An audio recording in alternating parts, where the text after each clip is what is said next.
Baik pemirsa TVR Parlemen dimanapun Anda berada, sebentar lagi seperti yang kita ketahui bahwa masyarakat Indonesia akan menyambut Hari Raya Idul Fitri atau Hari Raya Lebaran. Di mana ada salah satu kultur yang sering terjadi menjelang Lebaran ini yaitu kenaikan harga bahan-bahan pokok. Di antaranya ada beras, telur, dan juga bahan-bahan lainnya. Saya akan berbincang-bincang langsung dengan salah satu anggota Komisi 4 DPR RI yaitu Bapak Sutrisno dari fraksi PDI Perjuangan untuk daerah pemilihan Jawa Barat 9. Baik Pak Sutrisno, bagaimana Pak tanggapan Bapak Pak? Untuk yang pertama terkait dengan kesiapan bahan pangan ini menjelang Hari Raya Lebaran. Ya, ini kan sudah rutin ya, tiap-tiap kita menjelang Lebaran atau pada masa bulan Ramadan itu kan kebutuhan rakyat itu kan meningkat. Ya, nah ini kan berlaku hukum ekonomi kan. Ya. Kalau tidak terjadi kasus keseimbangan antara penawaran atau produksi pangan yang ada dengan yang meminta, pasti kan terjadi perubahan harga, ya kan? Ini pasti, ya. Oleh karena itu mestinya kan memang sudah harus diantisipasi kan, karena kondisinya sudah rutinitas itu kan, itu persoalannya, ya.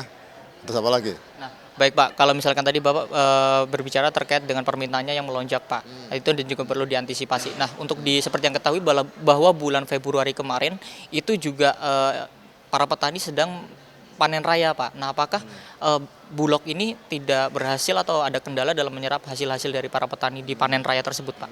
Bukan di situ sebenarnya persoalannya, itu kan, ya.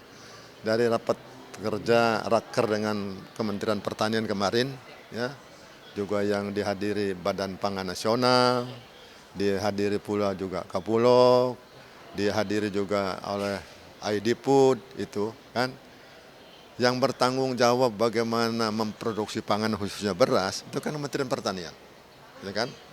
Kementerian Pertanian melaporkan dalam rapat kerja itu, ya, bahwa cadangan beras kita, produksi beras kita dari Januari sampai dengan Maret berdasarkan perhitungannya itu ada sekitar 12,9 juta ton.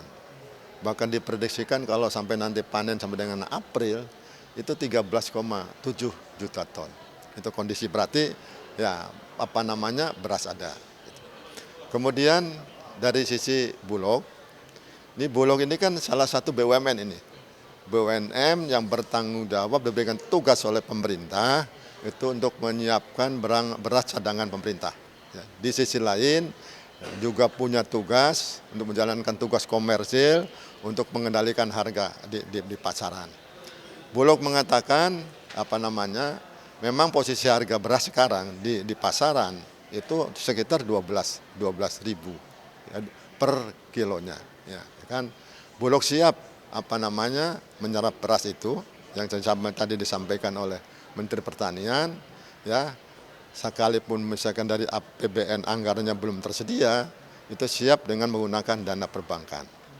Itu. Kemudian dalam rapat itu juga berkembang, manakala memang kebutuhan untuk kepentingan bantuan sosial pemerintah itu memang memerlukan beras yang diakses atau dibeli oleh Bulog, pemerintah dalam hal Menteri Keuangan juga siap akan membayar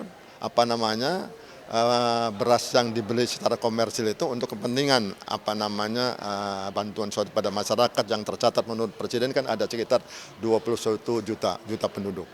Pada posisi ini sesungguhnya tidak ada persoalan mestinya, gitu kan? Karena sepanjang memang semua itu memang bisa dipertanggungjawabkan.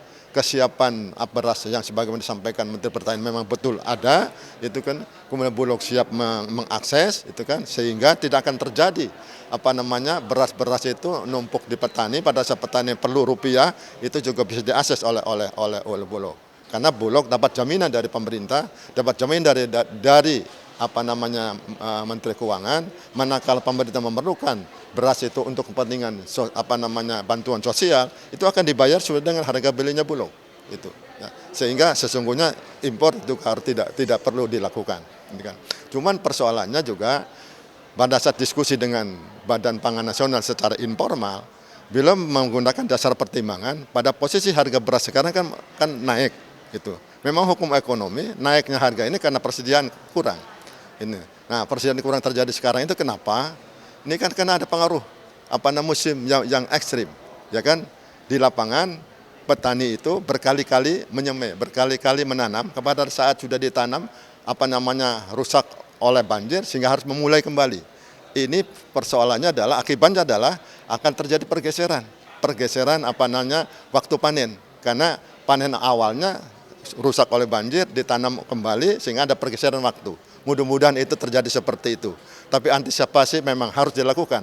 Jangan kemudian karena akibat daripada kegagalan panen akibat cuaca yang ekstrim, ditambah lagi pupuk yang sulit, itu kan. Ini pun juga perlu diperhitungkan dengan cermat, Tapi hakikatnya lahan kan tidak pernah berubah. Lahan ada, masa tanam tetap akan terjadi, minimal 2 kali akan bisa ditanam. Hanya persoalannya produksinya akan terjamin sama nggak dengan masa yang lalu. Itu yang perlu jadi pegangan oleh pemerintah.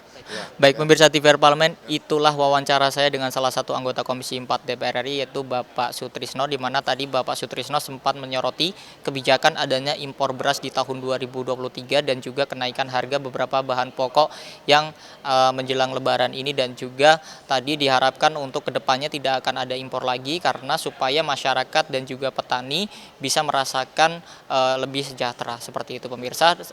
Sekian yang dapat saya laporkan. Saya Alfa Rizky melaporkan untuk TVR Parlemen.